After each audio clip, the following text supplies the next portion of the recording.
मित्रों नमस्कार। मैं राम मोहन उपाध्याय अपने YouTube चैनल वेदिका उपाध्याय में आपका हार्दिक स्वागत करता हूं। मित्रों, अभी तक हम लोगों ने प्राचीन भारतीय इतिहास के स्रोत के रूप में स्मृत साहित्य तक का अध्ययन किया है और आज हम लोग इस वीडियो में जो हमारे मुख्य दो स्मृत ग्रंथ हैं उनके प्रमुख टीकाकार या भाष्यकार का नाम देखेंगे। इसके बाद जो है पुराण का अध्ययन करेंगे और महाकाव्य का अध्ययन करेंगे। तो सबसे पहले हम लोग देखते हैं कि मनुस्मृति के टीकाकार कौन कौन हैं। जैसे हम लोगों ने पढ़ा था कि जो हमारे स्मृत ग्रंथ हैं जो कि मुख्य रूप से कानूनी ग्रंथ हैं, विधिक ग्रंथ हैं, और उसमें जो है कई मनुस्मृत है, नारद स्मृत है, याज्ञवल्क्य स्मृत है, देवल स्मृत है, आदि ग्रंथों स्मृत ग्रंथों का हम लोगों ने अध्ययन किया था। उनमें से मनुस्मृत जो है हमारा प्राचीनतम स्मृत ग्रंथ है।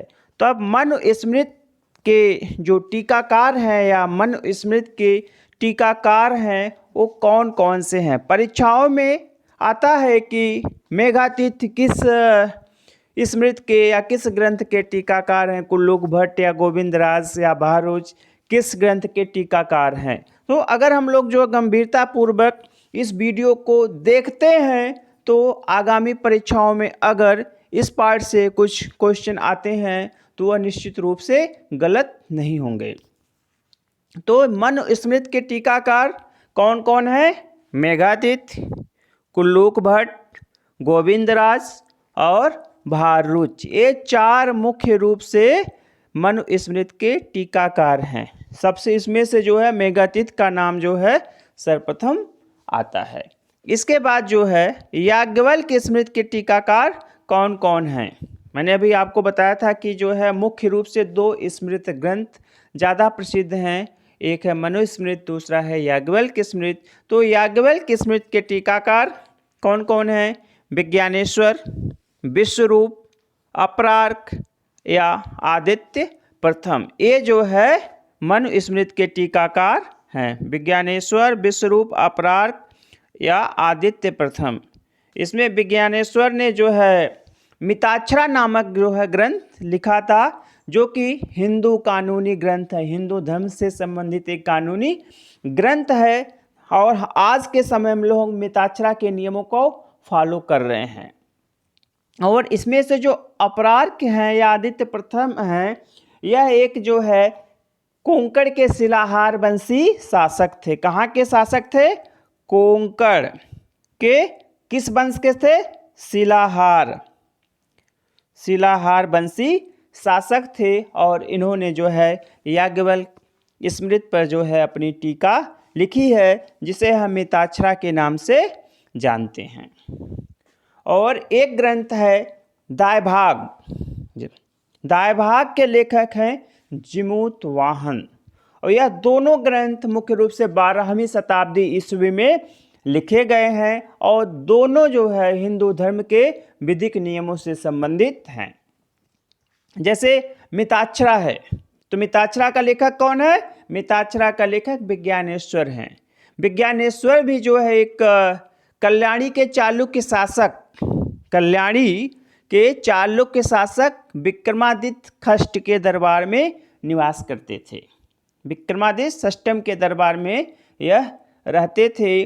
और इन्होंने जो अपने ग्रंथ में हिंदू धर्म से संबंधित नियम दिए हैं, उनमें से एक है कि अगर पिता जीवित है या पिता के जीवन काल में भी पुत्रों को संपत्ति का भाग मिल सकता है, जो बंगाल, असम तथा पूर्वी भारत के राज्यों को छोड़कर समस्त भारत में प्रचलित है।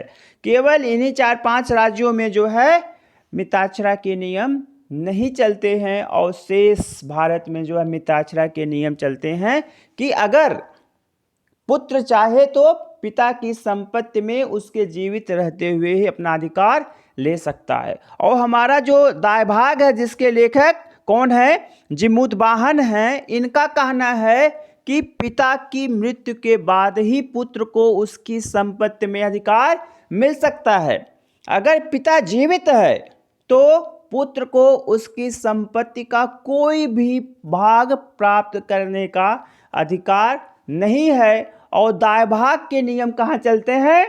आसाम, बंगाल, पूर्वी भारत और जो है पूर्वोत्तर भारत के राज्यों में प्रचलित हैं। तो ये हो गया हम लोगों के जो है मनुस्मृति और याज्ञवल्क्य स्मृति के मुख्य जो है टीकाकार और उनसे संबंधित ग्रंथों के नाम। इसके बाद जो है हमारा अगला टॉपिक है पुराण। पुराणों का नाम हम लोगों ने सुना है अपने दैनिक जीवन में। हिंदू धर्म के चूँकि मुख्य आधार स्तंभ ग्रंथ हैं, तो जो पुराण है क्या है? पुराण शब्द का अगर जो हम लोग शाब्दिक अर्थ देखें तो इसका शाब्दिक अर्थ है प्राचीन आख्यान, प्राचीन कहानियाँ। तो पुराण का शाब्दिक अर्थ क्या है? प्राचीन आख्यान। जो हमारे पुराण हैं उनके संकलनकर्ता कौन हैं? तो पुराणों के संकलनकर्ता लोमहर्ष अथवा उनके पुत्र उग्रश्रवा को माना जाता है। कुछ विद्वान जो है लोमहर्ष को मानते हैं, कुछ विद्वान जो है उग्रश्रवा को मानते हैं। इसलिए जो है लोमहर्ष अथवा उनके पुत्र उग्रश्रवा दोनों को जो है पुराणों का संकलनकर्ता माना जाता है। पुराणों की कुल संख्या कितनी है? पुराणों की कुल संख्या 18 है। और इन 18 पुराणों में 5 पुराण जो है ऐतिहासिक दृष्टिकोण से बहुत महत्वपूर्ण हैं। पहला है वायु पुराण, दूसरा है मत्स्य पुराण, तीसरा है विष्णु पुराण, चौथा है भागवत पुराण और पांचवा है मार्कंडेय पुराण। ये 5 पुराण जो है सबसे अधिक प्रामाणिक हैं। इनमें से सबसे प्राचीन है मत्स्य पुराण। सबसे प्राचीन कौन सा पुराण है? मत्स्य पुराण। मत्स्य पुराण से जो है सातवाहन वंश के विषय में जानकारी प्राप्त होती है। और जो हमारे पुराण हैं वो भविष्यत शैली में लिखे गए हैं। मतलब जो है कलयुग के प्रारंभ के बाद जो है इनको लिखा गया था, इन ग्रंथों को संकलित किया गया था और भविष्य शैली में लिखा गया है। जैसे नंद वंश का संस्थापक महापद्मनंद काला जो है हर्यक वंशी शासकों को मारकर शासक बनेगा, जबकि वह बन चुका है, जबकि वह शासक बन चुका है और पुराण उसके बाद की रचना है। लेकिन जो है परीक्षित के राज्याभिषेक को आधार बनाकर जो है पुराणों की रचना की गई है। तो परीक्षित के राज्याभिषेक के पहले की जो घटनाएं हैं उनको वर्तमान शैली में लिखा गया है और उनके राज्याभिषेक के बाद जो लिखा गया है उसे जो है भविष्य शैली में लिखा गया है। हमारे जो पुराण हैं उनके मुख्य विषय क्या हैं, या पुराणों के जो 5 पार्ट क्या हैं? तो 5 पार्ट हैं उसमें। कुल पुराणों के 5 विषय हैं जिनको आधार बनाकर हम पुराणों का अध्ययन कर सकते हैं। पहला है सर्ग, दूसरा है प्रतिसर्ग, तीसरा है वंश, चौथा है मनवंतर अथवा महायुग और पांचवा है वंशानुचरित। सर्ग का मतलब है, सर्ग का अर्थ है सृष्टि की उत्पत्ति। और ये जो है सर्ग, प्रतिसर्ग, वंश, मनवंतर, वंशानुचरित, इनका विवरण कहाँ मिलता है? एक ग्रंथ है गुप्तकालीन अमरकोश। अमरकोश जो है अमर सिंह की रचना है, अमर सिंह की रचना है। ये चंद्रगुप्त द्वितीय के दरबारी कवि थे। दरबारी कवि क्या मतलब? उनके नवरत्नों में से एक नवरत्न थे। तो जो हमारा पुराण के विषय हैं, जो 5 विषय हैं, वह अमरकोश में वर्णित है। तो पहला हमारा है सर्ग। सर्ग का अर्थ होता है सृष्टि की उत्पत्ति। प्रतिसर्ग है तो प्रतिसर्ग का अर्थ होता है प्रलय के बाद सृष्टि की पुनः उत्पत्ति। एक बार सृष्टि की उत्पत्ति होती है, उसके बाद जो है हमारे सृष्टि में एक महाप्रलय आता है और उस महाप्रलय के बाद जब सृष्टि की पुनः उत्पत्ति होती है तो उसे हम प्रतिसर्ग के नाम से जानते हैं। इसके बाद है वंश। तीसरा है वंश। वंश मतलब देवताओं और ऋषियों की वंशावली। वंश जो में क्या है? देवताओं और ऋषियों की वंशावली वर्णित है। चौथा है मनवंतर अथवा महायुग। मनवंतर को अगर हम लोग देखें तो इसको कहा जाता है कि समय की आवृत्ति। समय की आवृत्ति मतलब समय अपने आप को जो है दोहराता रहता है। महायुग जैसे हम लोगों को मालूम है कुल 4 युग हैं, कुल 4 महायुग हैं। कौन कौन से? सतयुग, त्रेता, द्वापर और कलयुग। इसमें माना गया है पहले सतयुग आएगा, फिर त्रेता आएगा, फिर द्वापर आएगा, फिर कलयुग आएगा, इसके बाद पुनः जो है सतयुग आएगा। तो यह हो गया आपका मनवंतर अथवा महायुग। इसके बाद है आपका वंशानुचरित। वंशानुचरित जो वंशानुचरित है इसमें जो है विभिन्न राजकुलों का इतिहास वर्णित है। किसका इतिहास वर्णित है? विभिन्न प्राचीन राजकुलों का इतिहास वर्णित है। और यही वंशावली जो है ऐतिहासिक दृष्टिकोण से सबसे महत्वपूर्ण है। वंशावली ही ऐतिहासिक दृष्टिकोण से सबसे महत्वपूर्ण है। अगर हम देखें प्राचीन इतिहास को देखें तो परीक्षित से लेकर नंद वंश तक का जो इतिहास है उसके विषय में मुख्य रूप से सूचना हमें पुराणों से ही प्राप्त होती है।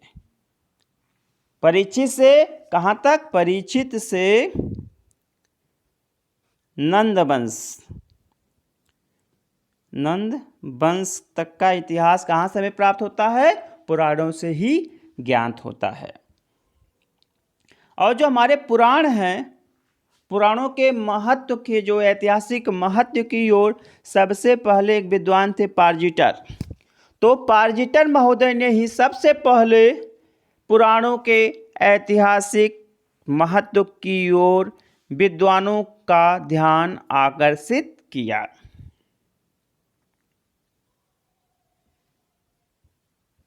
इसके बाद हम लोग देख लेते हैं जो हमारे कुल 18 पुराण हैं उनमें कुछ घटनाओं का, कुछ धार्मिक घटनाओं का, कुछ ऐतिहासिक घटनाओं का विवरण मिलता है। तो जैसा हमारा विष्णु पुराण है, तो विष्णु पुराण में समुद्र मंथन की कथा का विवरण मिलता है। किसका? समुद्र मंथन की कथा, ध्रुव प्रहलाद की कथा, अलौकिक कृष्ण एवं उनकी अद्भुत कथाओं का वर्णन, ये सब जो घटनाएं हैं विष्णु पुराण में वर्णित हैं। इसके बाद आता है हमारा जो वायु पुराण। वायु पुराण में ज़्यादातर जो है भगवान शिव की महिमा वर्णित है, जिसके कारण वायु पुराण को शिव पुराण के नाम से भी जाना जाता है। इसके बाद आता है भगवत पुराण। तो भगवत पुराण में भगवान कृष्ण का जीवन चरित्र वर्णित है। अभी प्राचीन भारतीय इतिहास में असिस्टेंट प्रोफेसर का एक एग्ज़ाम हुआ था, तो उसमें यह क्वेश्चन आया हुआ था, असिस्टेंट प्रोफेसर के एग्ज़ाम आया था कि भगवान कृष्ण का जो है अवतार या कृष्ण का अवतार किस पुराण में वर्णित है। तो कृष्ण का अवतार या कृष्ण का जीवन चरित्र किस पुराण में वर्णित है? भगवत पुराण में वर्णित है। और भगवत पुराण में ही जो है सांख्य दर्शन के प्रवर्तक कपिल मुनि और बुद्ध को विष्णु का अवतार बताया गया है। मतलब जो कपिल मुनि थे, सांख्य दर्शन के जो आचार्य थे, सांख्य दर्शन के जो प्रवर्तक थे, उन्हें भी जो है विष्णु का अवतार माना गया है और बुद्ध को विष्णु का अवतार माना गया है। विष्णु को तो बुद्ध का अवतार माना जाता है, लेकिन कपिल जी को जो है भगवान विष्णु का अवतार नहीं माना जाता है। तो अगर प्रश्न ये भी आ जाए कि बुद्ध या कपिल को किस पुराण में विष्णु का अवतार बताया गया है, तो हम बताएंगे भगवत पुराण में ही बताया गया है। इसके बाद जो है अग्नि पुराण है। तो अग्नि पुराण में जो है ज़्यादातर जो है विभिन्न घटनाओं का विवरण मिलता है, जिसके कारण इसे जो है क्या कहा जाता है? एक प्रकार से विश्वकोश माना गया है, एक विश्वकोश। इसमें जो है सामाजिक, धार्मिक, आर्थिक, राजनीतिक, चिकित्सीय सभी क्षेत्रों का विस्तृत रूप से विवरण मिलता है। इसमें इसके बाद आता है मत्स्य पुराण। तो मत्स्य पुराण में जो है मत्स्य एवं मनु के बीच जो वार्तालाप हुआ था उसका विवरण मिलता है। इंडियन कल्चर के एग्ज़ाम में जो है नेट में आया हुआ यह प्रश्न है कि मत्स्य एवं मनु के बीच में जो वार्तालाप हुआ था उसका विवरण किस ग्रंथ में मिलता है? तो किस ग्रंथ में मिलता है? मत्स्य पुराण में मिलता है। और मत्स्य पुराण में इसके अतिरिक्त जो है विभिन्न मेलों, उत्सवों, धर्म विधियों और तीर्थों की महिमा का भी विवरण मिलता है। मित्रों, इसके बाद आता है हमारा महाकाव्य साहित्य। महाकाव्य मतलब बहुत बड़ा काव्य, ठीक है। तो हमारे जो अगर हम भारतीय परिप्रेक्ष्य में, प्राचीन भारतीय इतिहास के परिप्रेक्ष्य में देखें तो दो महाकाव्यों का उल्लेख मिलता है। पहला है रामायण और दूसरा है महाभारत। महाकाव्यों की कुल संख्या कितनी है? 2 है। कौन कौन? रामायण एवं महाभारत। और दोनों को आर्ष महाकाव्य माना जाता है, श्रेष्ठ महाकाव्य माना जाता है, जिनकी रचना जो है विभिन्न ऋषि मुनियों के द्वारा की गई है। और क्वेश्चन आता है कि रामायण या महाभारत दोनों अलग अलग से आता है कि इसका अंतिम रूप से संकलन कब किया गया है? तो रामायण और महाभारत का अंतिम रूप से संकलन गुप्त काल में लगभग कब 400 ईस्वी के आसपास जो है रामायण और महाभारत का अंतिम रूप से संकलन किया गया है। अब हम लोग थोड़ा सा रामायण के विषय में देख लेते हैं।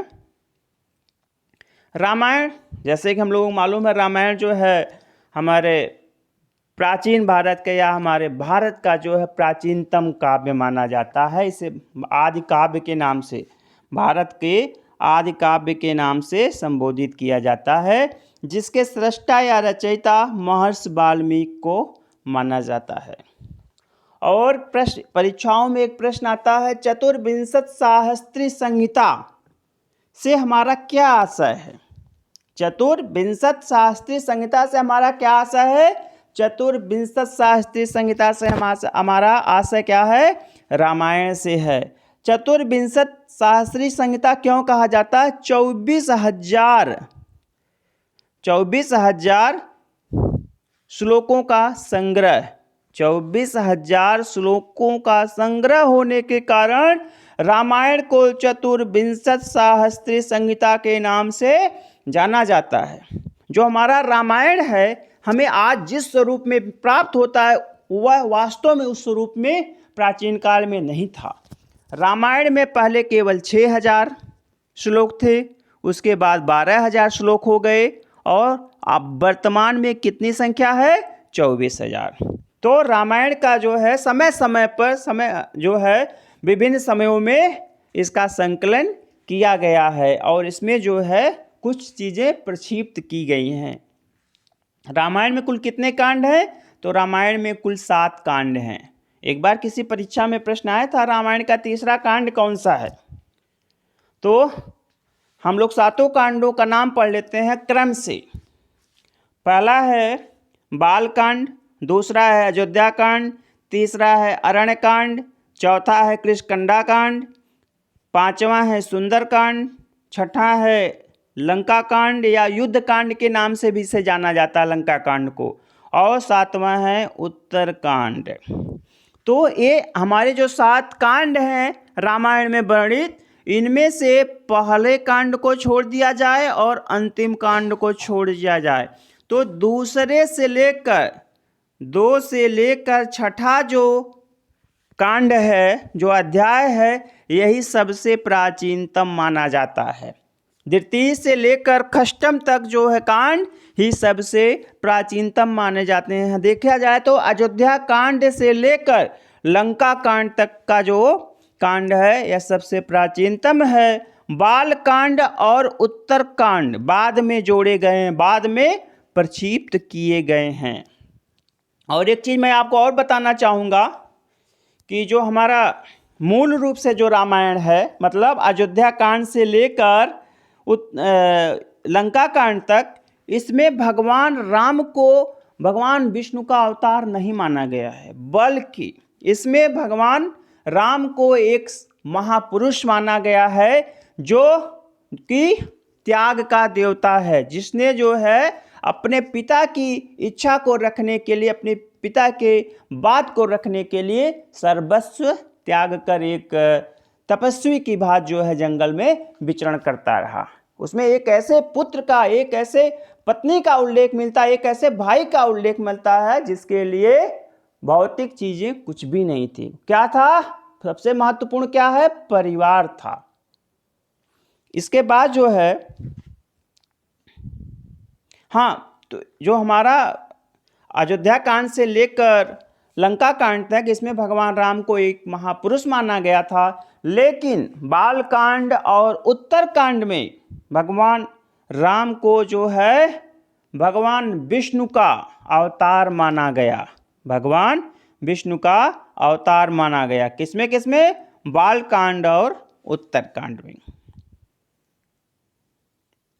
इस प्रकार से इसमें रामायण में कुल 5 मूल कांड हैं। और एक चीज़ मैं और आपको बताना चाहूँगा, किसी परीक्षा में प्रश्न आया हुआ है कि बुद्ध का उल्लेख रामायण के किस कांड में मिलता है? बुद्ध का उल्लेख रामायण के किस कांड में मिलता है? तो बुद्ध का उल्लेख रामायण के अयोध्या कांड में मिलता है। इसके बाद जो है रामायण पे जो है कई भाषाओं में इससे संबंधित जो है ग्रंथों की रचना की गई। इसमें से एक महत्वपूर्ण है रामायणम या रामावतारम। रामायणम या रामावतारम जो है यह एक तमिल ग्रंथ है जिसके लेखक कम्बन जी हैं, और यह चोल काल में एक शासक था कुलोतुंग। तो कुलोतुंग के समय में रामायणम या रामावतारम की रचना कम्बन के द्वारा की गई है। इसके बाद हम लोग जो है महाभारत का अध्ययन करेंगे कि जैसा कि अभी हम लोगों ने पढ़ा है कि हमारे यहाँ जो प्राचीन भारत के 2 महाकाव्य हैं, रामायण और महाभारत। तो महाभारत मतलब महान भारत। तो महाभारत के जो सृष्टा हैं वह महर्षि कृष्ण द्वैपायन वेदव्यास। जो वेदव्यास जी का पूरा नाम क्या है? महर्षि कृष्ण द्वैपायन वेदव्यास। तो इसके सृष्टा महर्षि कृष्ण द्वैपायन वेदव्यास हैं। और महाभारत का अंतिम रूप से संकलन वही गुप्त काल में किया गया था 400 ईस्वी के लगभग। अब आगे जो मैं आप लोगों को बताऊंगा यह बहुत ही इंपॉर्टेंट है। कभी कभी आता है जय संहिता किस ग्रंथ का मूल नाम था, भारत किस ग्रंथ का नाम था, महाभारत तो है ही। जब महाभारत में श्लोकों की संख्या 8800 थी तब इसे जय संहिता के नाम से जाना जाता था। जय संहिता मतलब विजय संबंधी ग्रंथ, विजय संबंधी